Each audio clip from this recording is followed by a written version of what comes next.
আনন্দ করেছে। যখন আমি কলেজ যাচ্ছিলাম, একদিন খুব বাসে ভিড়, 76 বাস যেতে এদিক থেকে, আর বাসে খুবই ভিড় হয়, আর গেটের বাইরে 10-12 জন ধরে। আমার বাবা বলে যাচ্ছে, তখন আজকে বাস লেটে আসছে, তুমি পারলে ভ্যানে দৌড়তে করে চলে যাও, ওদিক থেকে বাসে যাবে। সবাই বাসে উঠে গেছে, আমি একটা ভ্যানে যাবো কাপুরুষের মতো জীবন হয়ে। তো আমিও সেই বাসে ওই গেটে ঝুলে গেলাম।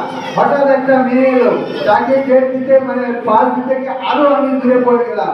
দোস্তপুরের কাছাকাছি গেট পৌঁছেছি, আর এখান থেকে অত টাকা মানে একটু পৌঁছে যাবো, আমার হাত ছেড়ে গেল, আমি পড়ে গেলাম। কোথায় ছিল জানো? সামনের গেটে আমি ছিলাম। সামনের গেটে পড়লে পৃথিবীর কেউ কোনোদিন বাঁচে না।